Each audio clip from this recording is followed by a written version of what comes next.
এই চুক্তিতে কোনো তো সফলতা আসতে আছে না, যুদ্ধ তো শুধু বাড়তেই চলেছে। ফিলিস্তিনের মানুষ তো অহরহভাবে মৃত্যুবরণ করছে। আসলে এই ইসরায়েল কি চায়?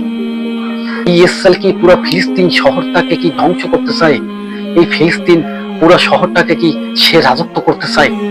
যেভাবে নমরুদ, সাদ্দাত, ফেরাউন মানুষের সাথে জুলুম করে করে তার মিশর রাজত্ব করছিল, একইভাবে কি ইসরায়েলও কি সেদিকে হাসছে? তবে ইসরায়েলের জন্য পতন ডেকে আনতে ইসরায়েল নিজের পায়ে নিজে কুড়াল মারছে, এটি সত্য। ইসরায়েল মনে করছে সেই আবেগী যুগে, সেই যুগে যে যুগে ফেরাউন শাসন করছিল, নমরুদ মিশরকে শাসন করছিল, সেই যুগ নয় এখন। কিন্তু না, ঘাইটা দেখেন যে ইহুদিদের পতন হয়ে যাবে, এটি বাস্তবতা।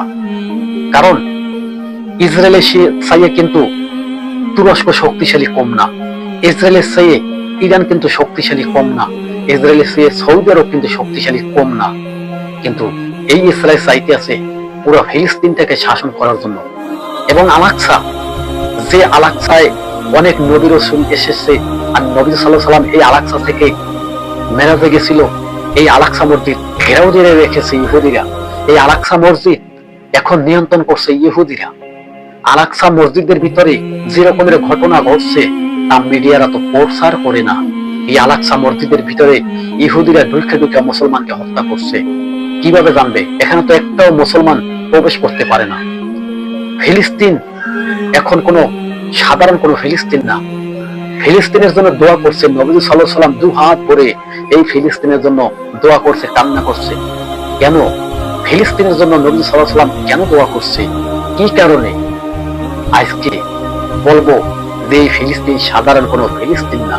ফিলিস্তিনের আলাকসা মসজিদ বিজয় হয়েছিল ইহুদিদের সাথে যুদ্ধ করে, সেই আমলে বিজয় লাভ করছিল। আর এখন দেখছেন এই ফিলিস্তিন দখল করে রাখছে ইহুদিরা। তবে এই ফিলিস্তিন শিগগিরই বিজয় হবে। তবে বিজয় যে করবে, কোন দলটি করবে সামনে দেখতে পারবেন। কোনো আবাবিল পাখিও বিজয় করতে পারবে না।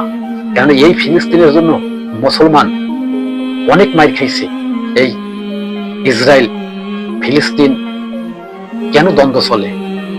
আসলে ডোনাল্ড ট্রাম্পের যত কথা শোনেন না, কিছু কিছু মিডিয়া আছে ডোনাল্ড ট্রাম্পকে নিয়ে প্রশংসা করছে, তাদেরকে আমরা ঘৃণা জানি। কেননা ইহুদির বন্ধু ইহুদি হবে। কোনোদিন ইহুদির সাথে হাত মিলাবেন না। ইহুদির সাথে হাত মিলাইলে হতে পারে আপনার জন্য মারাত্মক বিপদ। আজকে দেখুন ফিলিস্তিনের ভিতরে যে রকমের মানুষকে অহরহভাবে হত্যা করছে, তা যদি আপনি শোনেন আপনার গা শিরে উঠবে।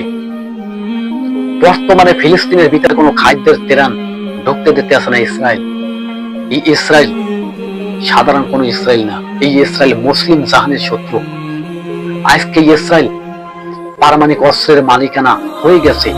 আর যদি কোনো মুসলিম রাষ্ট্র পারমাণবিক অস্ত্রের মালিক হতে চায়, তাদেরকে বলা হয় সন্ত্রাস, তাদেরকে বলা হয় জঙ্গি। তারা মারছে আর বলছে আমরা আত্মরক্ষার জন্য করছি। কারা? ইসরায়েল। তারা আত্মরক্ষার জন্য পারমাণবিক বানায়, তারা আত্মরক্ষার জন্য সীমান্তের ভিতরে পাহারা দেয়, তারা আত্মরক্ষার জন্য মানুষকে হত্যা করে। আর মুসলমান আত্মরক্ষার জন্য কোনো যুদ্ধ করলে তাকে বলা হয় কি জানেন? জঙ্গলি, সন্ত্রাস। আফসোস, আফসোস, আজকে ইহুদিরা সবাই মিলেমিশে বাই বাই হতে পারছে। আমরা মুসলিম কোনোদিন বাই বাই হতে পারলাম না, একটাই দুঃখ।